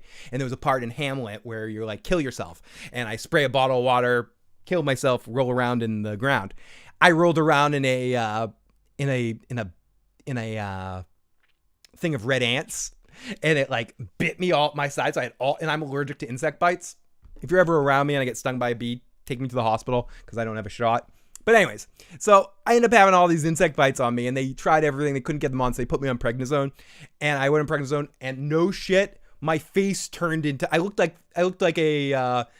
Fandom D Saint wanted to collect me because I looked like a bobblehead. My head got so freaking huge and my cheeks just went out. And maybe not everyone has that effect on prednisone, but I got Jerry Lewisy. I think that's how they describe it on The Sopranos when Adriana takes it. They're like, you get that thing in your face to make you look like Jerry Lewis at the end of his life. That fucking happened to me. My face got huge. I was dating this girl, different girl, not my ex-wife, my ex-girlfriend, Stephanie. Dating this girl, Stephanie. I just ruined that whole relationship. I had a big head. And I was dick. I was so roided up. My personality changed. So yeah, I don't prednisone's the son of a bitch. Well, we have to go back. We have to go now. We'll be back. We'll be back. Thank you so much, Terminators. I very much appreciate all of your fun today, and I hope I get to see you guys again in the live chat. You guys have been amazing today. In the Heat of the Night, yeah, Moonlighting, which was the star vehicle of Bruce Willis, leading up to getting Die Hard. People didn't want to give Bruce Willis that part because of so much of what he was doing was moonlighting with him and Sybil Shepherd. Underrated movie with Sybil Shepherd if you haven't seen it. It's a romantic movie, but it's what's it called? It's with her and Robert Downey Jr. Robert Downey Jr. plays a character early that dies, and chances are, underrated love story kind of movie with Robert Downey and Sybil Shepherd. But that came out similar. It was her star-making vehicle from moonlighting around the same time that Bruce Willis did Die Hard, but obviously it worked different for Bruce Willis. But at the time, Sybil Shepherd they were A and 1A in the television landscape. So Oliver reads and we see the picture of Steve Martin being fat, and it's just great seeing these two make fun of each other. And he keeps calling her, finally goes through. Oliver doesn't want to fill his gas tank up. He only fills it a little bit because he's so fucking poor, but his car dies, and he's recognized again by two guys that end up picking them up. Now, we get a couple of things to get a point that maybe there's a little bit of a romantic thing going on between Mabel and Oscar. Oscar asks her if she has a boyfriend, essentially, and they flirt a little bit, and it's very cute. And we get them going into a convenience store where she plays a joke, and she goes all Leisure Suit Larry, and she's like, "Can I get some lube and some condoms?" Just to make Oscar feel uncomfortable. And Oscar's very much like, "Dude, I've been in jail for 10 years. I haven't been around a girl. Can we go somewhere?" He's kind of giving that vibe. He's like, "Dude, I don't want to be, weird or anything, but it's been 10 years. I haven't been with a girl. You're looking kind of good, Selena Gomez. You think we can go somewhere?" And what's funny, or not funny, is she's like, "I'm not against that, but we need to figure out this murder first." And he's like, "Okay, we'll figure out the murder first before I get some Gomez." So then we have a great interaction about the car. These dudes are like, "We'll help you." And then they say that they have a podcast. This is a funny moment where they're like, "Yeah, we have a podcast." Martin Short's like, "Oh, that's very nice. You have a podcast," and kind of ignores them. And then they say, "Yeah, we got 60,000 subs." And they already sold their podcast. So I think it's foreshadowing to what we see eventually in the flash forward in the other episode about the podcast being sold to them. That this is sort of the breadcrumbs to them selling their podcast to Cynthia Koenig or whatever her name is. AK, I couldn't forget that when I irreparably fell in love with Bruce. So many people fell in love with that Bruce Willis. I mean, Bruce Willis in those he was witty. He was unlike anything you'd ever seen on television at that point. I wasn't surprised that a generation of women fell in love with Bruce Willis in Moonlighting, because he was unique for that kind of show. And the way that they had that was like Hepburn and Tracy, like those kind of like interaction and that arguing going back and forth. Nobody did that like they did. Maybe Sam and Diane on Cheers, but I would say of that era, the two best. You got Sam and Diane, and you got the Moonlighting couple, and they are the best since Ralph Cramden and Alice on Honeymooners, for like a couple arguing. But again, it's different on the Honeymooners because it's a lot of what made that exciting was, will they get together? And once they did get together, there was really nowhere to go in the series. It's similar in your Frasier, like when when Niles and Daphne get together, it kind of, you lose a little bit of the series. And I think on Moonlighting, once they got together, you lost a little bit of the heat on the fastball of the series. I was gonna say the flastball. Where's Joe? I know we're talking about See You Later, TX. Honestly, Terminators, you guys made today even more fun than it had to be. So thank you guys for joining in the discussion and having a lot of good-natured entertainment fun, my Terminator friends. Okay, so they're driving through and they find out that these dudes have 60,000 subs on their podcast, and suddenly Martin Short's like, "Oh, can we be our friend?" And so they're in some shady section of Long Island. Steve Martin's like, "This is Long Island?" Dude is like, "Yeah." And we get some talk about them talking about Mabel. Should Mabel be trusted? No, she's a sweet girl. And then they make some reference to her being like mistletoe. It looks nice. It can lead into a kiss, but if you eat it, it can kill you. Which almost is associated to the Michelle Pfeiffer and Michael Keaton discussion. Mistletoe is deadly if you eat it. A kiss is even deadlier if you mean it. I can't believe I pulled that. I can't believe I pulled that quote. out of my brain stem. But yeah, that's the quote. Now, it's not quite clear why Oscar was in prison. He just wants some ice cream and some girl time, and come on. How can you blame it? She's on the hunt and needs some answers, but all of the clues so far suggest that he was wrongfully convicted of pushing Zoe out of the Arconia at 2010. He gives Mabel a big spiel about wanting to stay out of trouble, but ends up following her into the tattoo parlor and meets Charles and Oliver for the first time. Charles confronts Mabel on why she lied about knowing Tim Cono. It's a fun interaction between the two of them, and even feels brave enough to accuse Oscar of being with Tim Cono the night he died. Mabel jumps to Oscar's defense, insisting he was on the way up the stairs to visit her, but Oscar says, actually, I'm lying. I was on my way to see Tim Cono and fuck him up. Now, Oscar does have a major crush on her. It's kind of obvious. We also see he's very excited to meeting Brazos. And because he's watched him all the time in prison. The prison library had DVDs of Brazos. Now, this was the line that made me laugh harder than anything in the entire episode. Oscar comes over with the ice cream, and Oliver is like going, Oliver being that we've set up as poor and needs to eat any opportunity he has and looks for any opportunity for free food, turns and goes, oh, you have ice cream. Okay, can I have one of those ice creams? What flavors do you have? And Oliver goes to, I have vegan oil mint in this thing, and he starts mentioning all these like all natural sort of like modern day ice cream flavors. I have pomegranate oil crunch. And Martin Short goes, without missing a beat, goes, when did ice creams become hand lotions? Fucking millennials. I don't know why that made me laugh so much, but it literally made me spit out my fucking breakfast, and I laughed my ass off. Just the timing of the line, the one-off, almost similar to the text messaging thing that we got earlier in the season with Steve Martin being like, writing this like form letter to Selena Gomez's character in text message form.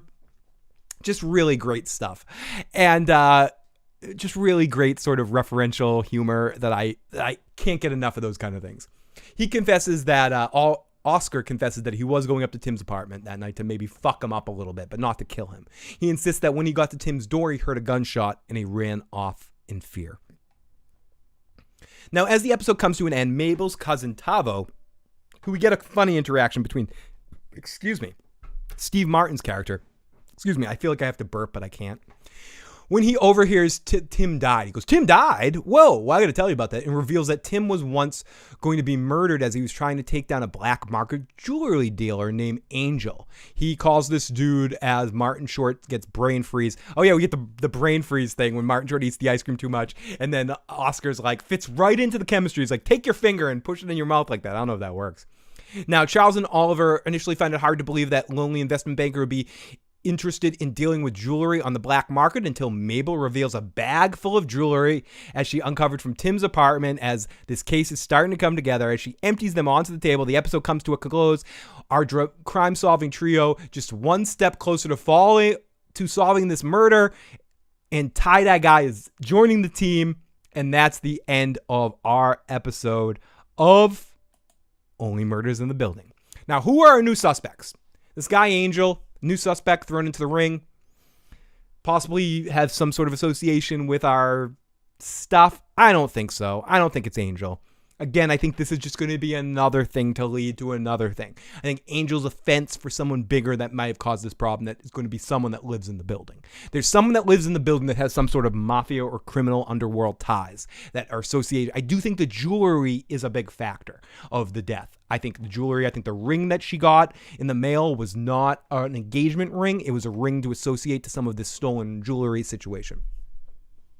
Also, is Oscar Tie-Dye Guy a suspect? No. I think Oscar is ruled out at the end of this episode. I don't think he's coming off as a murderer. I could be wrong, but I had initially leading into this episode thought it might be Tie-Dye Guy, but I think everything that's been dictated in this episode rules Oscar out. Mabel continues to be a moderate suspect, but I still, to this point, don't think any of the three characters are going to be.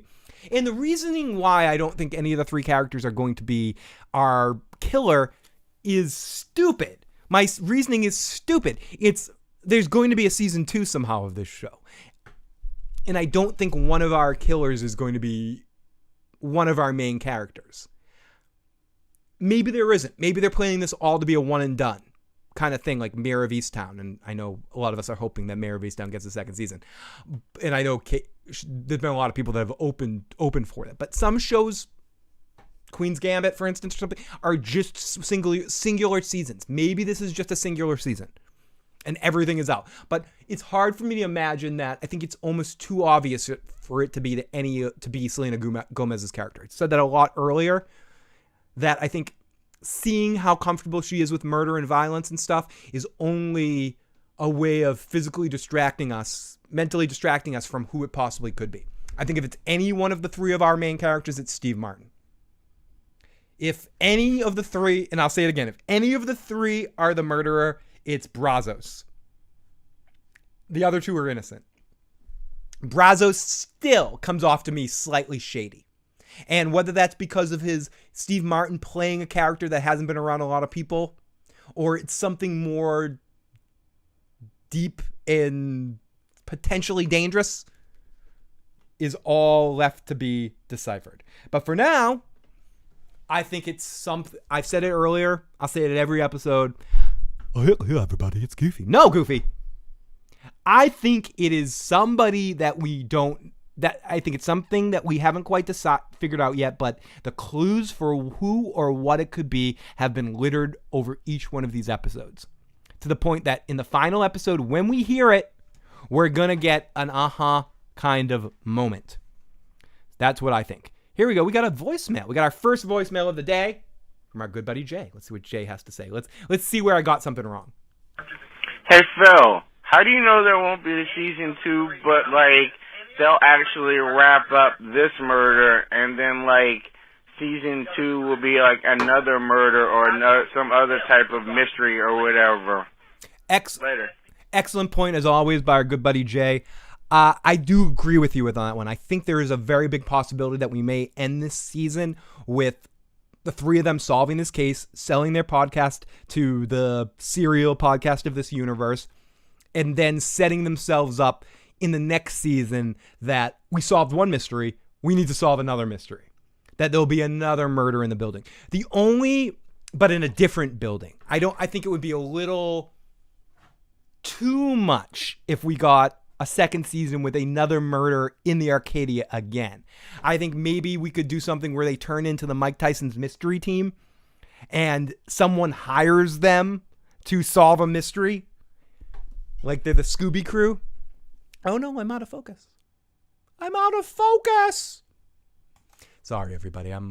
The visual of my camera angle was as drunk as I am. Let's get in the live motherfucking chat for a second. We got John Haymaker in the live chat. Thank you, John Haymaker, who I believe John was. I was doing one of the Tony streams. He's like, Tony, you should check out Only Murders in the Building. I'm like, I was like, follow me. Come on over. Come watch this. But John Haymaker, great to see you in the live motherfucking chat, and great to see you here joining us for this live discussion. I'm a little bit earlier than I'll normally do this. I'll normally do this on either Tuesday afternoons at noon or Monday evenings at around 12:30 a.m. or Sunday mornings. Monday mornings, Tuesday mornings at 12:30 a.m. Or Tuesdays at 12:30 p.m. But I have some stuff I need to do in the later half of this day. So I had to do this as early as possible. But yeah, these will exist somewhere in the morning between 10 and 12 p.m. or in the evening before, if I'm able to stay up late to do a late night podcast. At least one of them I will do. Maybe that's what I'll do for the one on the 20th, since I know I'm starting to do my move on the 21st. Maybe on the 20th, I will do that on Monday evening rather than Sunday morning. Tuesday morning. Sorry, I've had some drinks and it's early afternoon. But great to see John Haymaker in there. Yes, Garbella, it was a complicated situation. Yes, no, Oscar did not kill Tim Cono. I don't think Oscar killed Tim Cono either. I think Oscar is 100% innocent. I think Oscar seems super sweet. Season 2 is Only Murders in the Building. Great. I like that, Alex. Good wordy, hilarious. I think there'll be another murder this season. It's very possible that we may get a murder by the end of the season to lead us into next year. Like Oscar will die or something like that. But I do hope we get more, because I feel like this show is starting to get a little bit of attention. It's starting to get a little bit of love. I think we're in such an oversaturated television landscape right now with all the streaming apps. It's hard to go to what I was talking about before with the Cheers series finale, or the MASH season finale garnishing so many views, or even week-to-week television like something like Kojak or Columbo or whatever, receiving each individual episode. The numbers of which people are watching it were astronomical if we compare it to television watching nowadays. That's what's so weird about doing this, even now compared to doing it 10 years ago, because have such a, by this I mean talking about shows and hoping that I'm going to get some sort of burst for an exciting show that is in the mainstream and people are searching for and looking for, which is, we get our people that watch me for me, but then a lot of what brings in new people is when we talk about a popular show. It's hard to dictate what shows are going to be popular now because there's so many of them. So it's more about doing a show that I love, and I love this show. And then it's like a gamble. Will this show break into the mainstream news cycle kind of stuff? And probably not. A lot of shows won't. It's hard for a show to do that right now that isn't some sort of big superhero combined universe kind of crappy bullshit. So, it is what it is. And so, a certain percentage of people will watch the show. But will a network like Hulu be confident enough in the audience that they're getting for this? And I do feel like it's getting some hype. I feel like everyone that is watching this show, that's giving it a chance, is enjoying it. Especially people of a different generations that might miss Steve Martin and Martin Short. Haven't seen them in a lot of things since Bulworth. Or, again, I did it again. Or since Martin Short was in certain things, or are going to see them in stage shows, or are fans of a different generation of comedy, whatever. And I feel like this show is going to have a lot more attention by the end of the season, but I don't think it's going to be as popular as it would have been in a different era, so to speak. But I am going to be following it, and I hope it does get a season 2, even if it doesn't reach that crazy buzzworthy level, because I feel like the three of these actors have really good chemistry together, and it needs to be explored even more than just 10 half-an-hour episodes. I think there could be so much more. I wouldn't mind them doing what was the other movie? Fish Called Wanda, and the one before that was called something else. Basically, it was a movie where you had, I forget what the first one was called, but it had all the same actors in playing different roles, but all the same actors working on a different film, because all the actors had chemistry, but the film individually didn't want to just do a recreation of the same storyline or a continuation to the storyline. So they did 2 movies. The creative group, all the actors and the directors and everyone, did 2 movies with completely different storylines, but same casts. So it was called A Fish Called Wanda, and the other one was called something else I'm blanking on. AK, love you. Take care. Have a great day. I'll probably see you tomorrow night in Tony's live stream when we're doing a Game of Thrones discussion. Which I'll talk about in a second here. If you haven't subscribed to Teflon TV, make sure you do that. Every Wednesday night around 6:30 p.m., I'll be joining Tony and some other guests here and there for some Game of Thrones discussions. Joe and I will be back to talking about House of Dragons and that stuff once we get our first trailer. But if you're curious of some more Game of Thrones babblery, I join Teflon TV, Tony Teflon, every Wednesday evening for the Usual Suspects, Unusual Suspects. We haven't decided what it's called, with myself and Tony and a third member that will be joining us occasionally here and there. And or having a guest in to fill that seat. We call it the bridge seat. But yeah, Tony and I will be doing that. We may miss a week coming up here, but for the most part, we're on every Wednesday evening at about between the hours of 6 and 7 o'clock for a Song of Ice and Fire geared stream. We're doing what ifs. What if this happened? What if that happened? The first 2 we did was what if the Red Wedding didn't happen, and what if Khal Drogo did not die. Tony hasn't posted it yet, so I don't want to talk about what the thing we're doing tomorrow is, but it is another fun one that we're going to be doing tomorrow. So stay tuned for that. They are like the Three Amigos with Selena playing Chevy Chase's role, and I'm willing to bet that the 2 of them probably think Selena's a lot easier to work with than Chevy Chase. I think at this point, maybe they talked about it. Maybe they looked at each other like, should we ask Chevy to join here? I wouldn't mind seeing Chevy do a guest appearance in some like minor role here and there, just like a one scene with the three of them together. But I think everyone's gotten to the point in a post-Community world. I think we all know that Chevy Chase is like horrible to work with. And I think people knew that leading up to that. And when he was young, he was even worse. He started a fist fight with Bill Murray because Bill Murray took over for him on Saturday Night Live, even though he's the one that quit. You know, Chevy Chase historically has been a dingus. That doesn't mean I don't love vacation movies, and I don't love Fletch, and I don't love Nothing But Trouble, and I don't love a lot of what Chevy Chase has done at Caddyshack. And I think he's probably maybe one of the more hilarious things. Him and Rodney are the most hilarious things in Caddyshack. But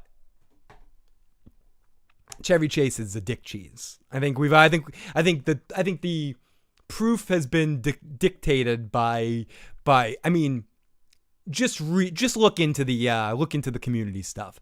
And I mean, I know that's newer, but you know, if you want to know why Chevy Chase doesn't get as much work, or maybe he wasn't asked to be part of this series, I'm getting a feeling that maybe Steve Martin and Martin are like, yeah, no, we don't want Chevy a part of this. Chevy's a pain in the ass. They're like the three keepers. You should review some shows like Avatar: The Last Airbender. It was awesome. I would love to get into some anime. I'd be lying if I said I was 100% into it. So it's hard to give it the full watch. But that being said, I'm going to be joined here on these Only Murders in the Building podcast by Evan. King Baby Duck is going to be joining me. Probably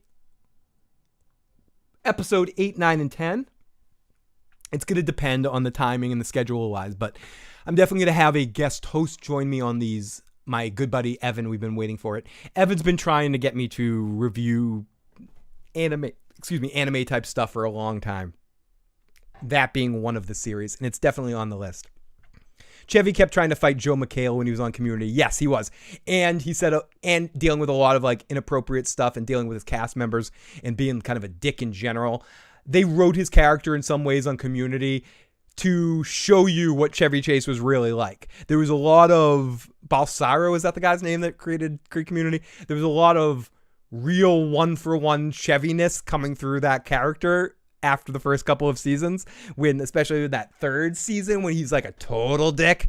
There's a lot of referential shit connected with that. So let me play. I will watch this show. I better enjoy it or I will terminate you. Terminator 850 is in there now too. We got Terminator Genesis Terminator 2. All the Terminators are coming here and they are making sure I am actually giving a genuine review of this show and I actually am getting them on board talking about a great show or they're going to terminate me. You guys, make sure you subscribe to the podcast or the Terminator kills me. Do you want the Terminator to kill me? Make sure you subscribe. What if Arya had actually rescued John in that last episode because she was a faceless assassin who literally could have killed all of the goddamn guards guarding him, or just killed the one guard in charge, took in his face, and then let him out? Ooh. Oh. And I like that. Hey, I'm not sure if you ever watched this show, but Avatar: The Last Airbender was an awesome show. Like, maybe you could do a retro review of that. That show actually garners a lot of discussion. Awesome. No, I don't know. Maybe Joe could join you. All right, later. Thank you, buddy. Maybe I'll do something like that because I've heard nothing but great stuff about that show through Fandom D Saint was trying to get me to watch that for a long time, and my friend Evan was trying to get me to watch that. So I'll definitely check that out. Maybe we can get Joe on it as well. A lot of other shows and a lot of other fun discussions yet to happen here on the channel. I can't wait to get into it. I was just going to say something, but I got a little buzz. I'm a little buzzed right now, so I totally forgot what I was going to say. But there's a lot more fun stuff coming up here on the channel. But, oh, yes, I know what I was going to say. I also am going to start doing, once I move, I'm going to start doing Oz reviews. I'm going to do a full rewatch of this HBO series Oz. Funny enough, most of the attention that I'm getting on my channel right now is from an Oz review I did 2 years ago, doing some Oz discussions, getting a lot of like late comments years later, and got some after, like I think that video started out with like 100 views for like months, and now is up to like 16,000 or something. So I'm starting to get more attention. So I know it's not about views, but it is about giving people what looks like they're asking for. So if you're checking out this channel because you just saw an Oz review, I'm going to start possibly as soon as next week, or later this week on Thursday or Friday, if I'm feeling up to it, doing a full review of the series of Oz episode by episode. I feel like it's an underreported show. It has two big brothers that are way more popular than it is, with The Wire and The Sopranos. So it gets, and a third big brother called 6 Feet Under, that all get way more attention than it does. And it deserves a lot more attention for starting this era of television that we live in. So if people are a fan of the HBO series Oz, stay subscribed to the channel. I'm going to start doing recaps and reviews of every episode of the series Oz. So if you've been hinkering for an Oz rewatch, now's the time to start. Get ready, watch episode 1. I'll be doing a live review either this week, next week, or possibly the first week of October of the series of Oz, and slowly but surely doing week by week, episode by episode recaps. Probably by myself. I may be joined by some guests along the way to watch individual episodes of Oz, but I'm a huge fan. I've watched Oz theoretically more than almost any other series I've ever watched in my life. I don't know why that is. I can't explain it, but we'll get into it. So thank you to all the people that have been checking out that Oz review. I do appreciate that. It's been a surprising success on the channel. I expected no one to ever check that review, and instead it's kind of blown up a little bit. So thank you so much for that, and I will definitely get into talking about the series as a whole. Hey Phil, love Oz. Definitely down for that. Definitely subscribe. Like I said, I'm going to be doing episode by episode. I think maybe when we get to the later episodes, I might do whole seasons. But I want to see how far I can get with an episode by episode review of Oz. Oz was the first show I literally was obsessed with, says Alex. I would go out clubbing before watching the episodes, and clubbing going out was the main priority at the time. Me too. When I first started watching Oz, just to give a little preview here, when I first started watching Oz, I'd never seen a show like it at all, except for 90210. And I mean that in the sense that with every episode leading into another episode, leading into another episode, leading into an ongoing storyline. And I think Sopranos gets all the credit for it, but Oz started it. Maybe St. Elsewhere started it, but Oz really started it. Oz was the foundation for the HBO that exists today. We would not have the shocking things that we saw in Game of Thrones and on so many other HBO shows if we did not have Oz. It's that simple. Phil, you got to come back with me. Back to the Future.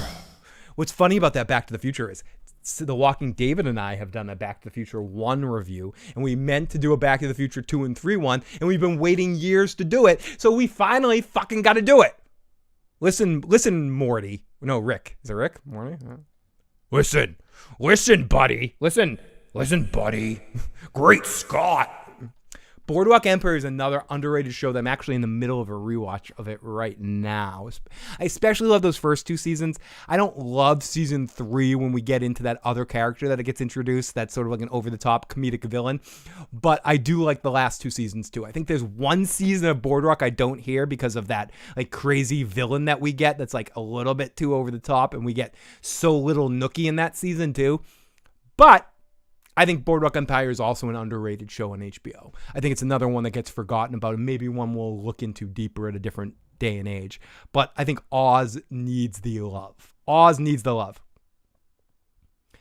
Alex says, Oz is definitely my Soprano, like Babylon 5 is my Deep Space Nine. I think Oz is... I love The Sopranos, and obviously I'm doing a whole Sopranos rewatch, and I don't want to poo-poo the importance of The Sopranos in the way to bring this kind of entertainment to the mainstream. But in the sense of like trying this stuff, Oz is the first.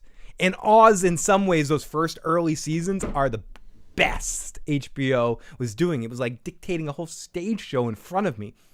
And I do have to say that if The Sopranos didn't take an extra break for 1 year because they needed to clean up the fact that Livia died, Oz probably would have been even more successful. Part of the problem that happened in Oz, and I talked about this before in my Oz review, is that in season 4, they had done a season. The first half of season 4 was excellent, keeps to the same energy that the first 3 seasons of Oz have. Second half of season 4 is when you get a little goofy. And we get there because HBO demanded more Oz because The Sopranos were on an extra hiatus because they had to figure out before season 3. So there is elements, or is it before season 4? I forget. There was a break in The Sopranos and HBO demanded Tom Fontana produce more episodes of Oz, which is when we get into our season 4, which gets a little bit more outrageous. And I think Oz starts to go downhill a little bit in season 4, season 5, season 6. I don't think it ever gets bad, but I think the best of Oz is those first 3 seasons. Those first 3 seasons is near perfect television. Near perfect television. Fucking slacker. Fucking slacker. Showtime actually stood a chance. Showtime actually stood a chance before Oz. It really did. There's also a very early series called Dream On that I haven't watched again. Showtime, the early Showtime series that I liked, I believe, and I could be wrong about the series, is they had a show called Brothers that was very entertaining, a comedic series about 3 brothers that ran a restaurant. And they had the It's Gary Shandling show. Gary Shandling is a guy that kind of gets forgotten about through time as a comedian. He died early. He was a great stand-up comedian, the host of the Larry Sanders Show, which is an amazing show. If you haven't watched it, if you have HBO Now or Go or HBO Max, is that what it's called? That's what it's called now. Give a Larry Sanders Show a shot. Underrated comedic show that gets forgotten about over time. Unbelievably hilarious. So many great actors. Rip Torn is unbelievable. Jeffrey Tambor is a huge part of the show as well. So many guest stars make individual appearances. Gary Shandling destroys it on that show. But I also really enjoyed It's Gary Shandling Show, which was his first show, which was almost breaking the conventions of sitcom television. And he was like, "Oh, you as the audience member were aware that you were watching a show," and he was breaking the fourth wall and kind of talking to you the whole time. And that was one of those early Showtime cable shows where HBO and Showtime were 1-for-1. They were battling. You had Dream On HBO, which was a show about a guy that grew up almost similar to the remote control intro of the game show Remote Control from MTV. Kenny wasn't like the other kids. You get a character that's watched so much TV that every life situation makes him flash to a reference to TV. And then what they did was they would have this character. It was very sexual too. Dream On. Like every episode was like almost Leisure Suit Larry-like, where every episode you'd see the main character in a dirty porn-like situation because it's HBO and they could show boobs. But the show itself also had all these weird referential humor to it. Like every time he went through something, you'd flash to an old black and white movie where he'd see a reference. At the time, you had that show and Dream On and It's Gary Shandling Show competing with Showtime and HBO bashing each other. Then Oz showed up and destroyed the game. The game was over. So yeah, I can't wait to get into Oz. Just started watching a trailblazing show for sure. For sure. It's Phil. You're okay, but it's something about your kids. They've grown into assholes. What is it? I mean, Emmett Brown, what is it? Do I have to travel with you? Have I turned into an asshole in the future or something? Have I forgotten about? I mean, I know I'm going to be like decrepit 2 years from now. Let's do the over-under on how long my hair is completely white. I have a wrinkly face, and you look like you're watching a podcast from Santa Claus. So we'll say 3-4 years before I'm like all like white beard, white thing. We'll see. But trailblazing show for sure. I'm stuck in the year 2021 with the whole pandemic thing. I need your help to get back to 1985. I'm stuck in 2022 as well. I'm stuck at the end of 2020. I'm a big mess. But everyone, I think now is as good a time as any before we go too far. I'm almost at 2 hours here. Like I said before, I was going to try to keep these to a half an hour streams, but that's not fucking possible. Or 45 minutes. We got 10 minutes or so left in this live podcast. If you have any more questions or comments or directions you want to send me, and now is the time. Other than that, I'm going to probably stop things at the 2 hour point right now. Thank you guys so much for joining me this afternoon. I love being able to do these afternoon streams, and thank you for those of you that have been joining Joe and I for our Sunday night fun as well. We're talking about The Walking Dead right now, but we're always open for other discussions during The Walking Dead podcast. So for right now, everybody, if you're curious and checking this out at a later date, the 2 times that we are live here on the channel are Tuesday morning/afternoons and Sunday evenings at 10:35. Also, I am live on Wednesday nights at about between 6 and 7 o'clock p.m. on Teflon TV. So those are the 3 times I am live at the current moment right now if you want to check out more of my goofiness. I'm definitely going to be Santa Phil. Not too long, Ian. We're going to be watching the Santa reviews by the time House of the Dragons is done. I hate to break it to you, but your hair will fall in the future, Phil. I'm bald by next year, too. It's true. It's true. As time goes on, you can't see it, everybody, but I'm getting the Jack Nicholson hairdo. And my hair is not getting any longer. I feel like it's just getting shorter.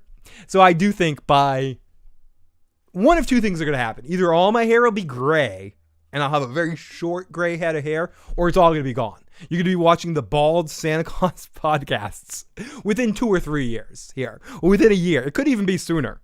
Who knows? It's very true. Like, literally, every single one of my cousins, I love you guys. Jeffrey, David, Alan, Craig. Gotti, David, Alan, and Craig. Pete. Emily's a girl, so she's not bald. But literally, every one of my male cousins, because our grandfather was so bald, are all bald by the time they're like 18, 19 years old. I mean, like, bald. When I go to Thanksgiving dinners, I'm literally the only one with hair. Granted, most of them aren't gray, and they're all older than me, but still, I'm the only one with hair. So, I'm not confident that this is lasting. I am in my 40s. I'm in my mid-40s. So, I've made it this far already. So, there's a chance I might survive. But Joe and I were actually talking about that after the show was over the other night. Am I going to make it? I don't know. It's going to be close. Am I going to make it by the time I die? Will I be bald? I don't know. It's a question. I'm entering that into the possibility.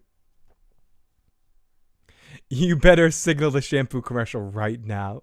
I'm gonna look like Bedford. I'm gonna look like I'm gonna have a big mullet.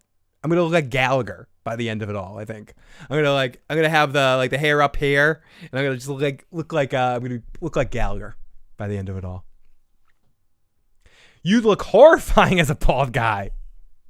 Probably. I'd probably wear hats. Let's be true. If I did go bald, I would wear a hat or I'd wear a wig. I'm also a C survivor. I'm the C survivor. So when I was going through all that, I was very conscious of not going bald.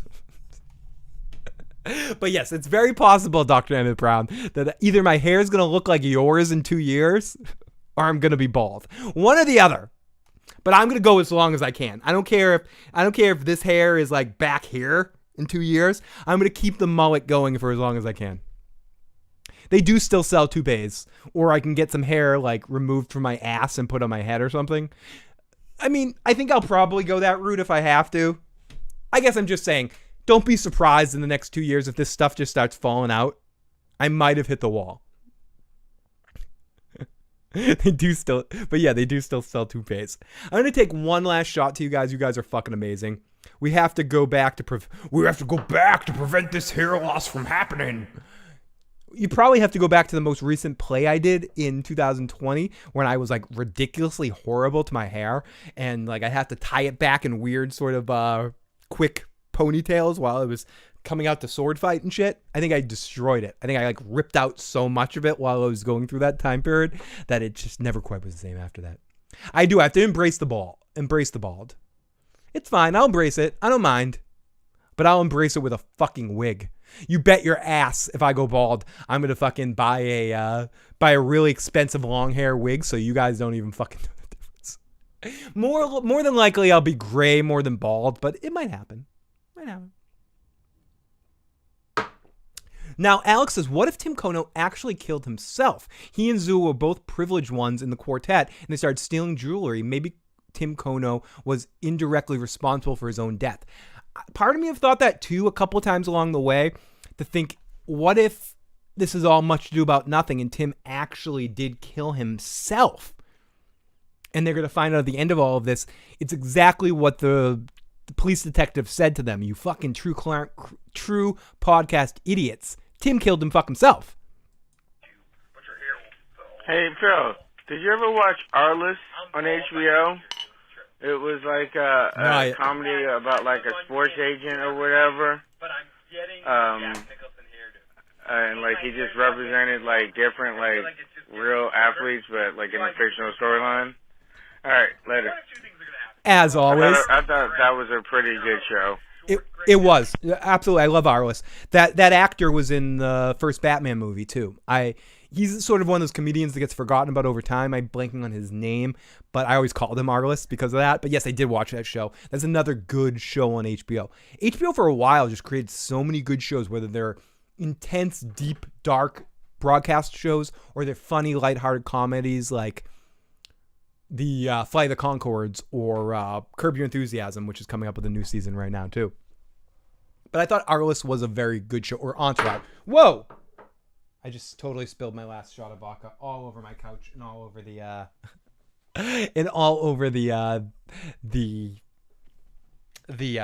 power strip. So hopefully I won't get electrocuted. But yeah, I definitely liked Arliss a lot. I think it was it did what it was trying to do really well, and I think that actor is a funny guy. He's a funny guy. Get into the DeLoreans. My dreads are long, but I'm receding. It sucks. It happens. I mean, I obviously want to rewind time. I'd love to, stay Benjamin Buttons forever, but no, I mean, I've talked about this before. People say, oh, you don't look 40. I'm 44. You don't look 44. You're 5. When I hit the wall, it's going to be hard and fast. I'm going to run into it head first, and you're going to see me on this podcast looking like this, relatively okay. Then the next podcast I do, I'm going to look like Willie Nelson. It's just going to happen. It happens. Great Scott. The couch is drunk. The couch is shit-faced. The couch is fucking shit-faced. Fucking alcohol abuse. We got a couple more minutes here. Thank you guys so much for tuning in. You guys have been exceptionally awesome today, whether it be through super chats, getting me a little drunk in the afternoon, or talking about this episode of Only Murders in the Building. It's been an amazing fun time this afternoon. I look forward to coming out here every afternoon for the next 5 weeks to talk about this series. And then after that, on Tuesday evenings, we'll try to get back into The Sopranos. Also have the Many Saints of Brooklyn coming out, the new Sopranos movie that I'm going to be talking about, and I will talk about that on the first night it is released on October 1st. I'm going to see if I can get Matt to talk about that as well. But that will be in the new place because I'm moving in the new place on the 26th. Excuse me. But we have the new Sopranos, movie coming out. I just actually watched, speaking of Oz, I watched one of those Oz reunion streams that they had around the time of during the beginning of the quarantine. It was with Hill, it was with Ryan O'Reilly, it was with Miguel Alvarez, and with Beecher, and with Tim McManus, and then they were all talking about the like Oz historically and what it means and all that sort of stuff. Not gonna lie, when I first saw you, I thought Jesus was streaming.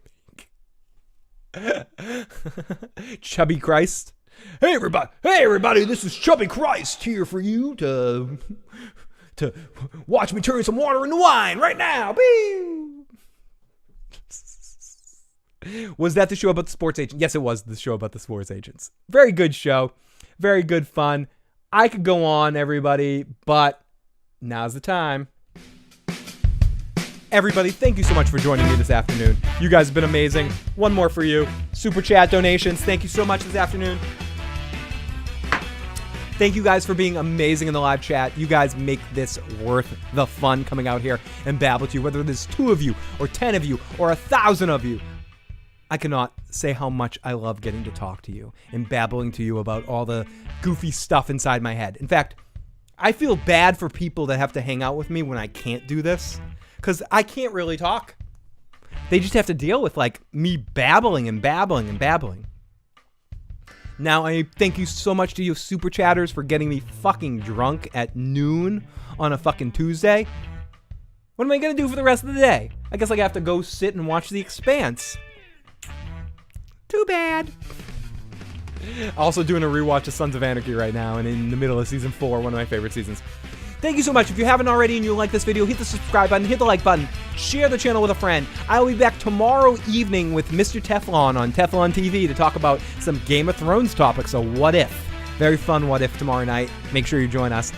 I will also be back on Sunday evening at 10:35 p.m. with Joe Dirty Locks to talk about the most recent episode of The Walking Dead. If you haven't already, check out our most recent episode. A lot of fun. Joe and I had exceptional amounts of fun. Whether you watch The Walking Dead or not, we had a great time talking about it. Thank you, guys. I love getting to have 2 hours of just talking to you alone, too. It's fun to do an alone podcast. It's been too long. I love you guys. We'll talk to you next time. Goodbye. Oh, wait. No, the music stopped, and I haven't stopped the stream yet. What the flying?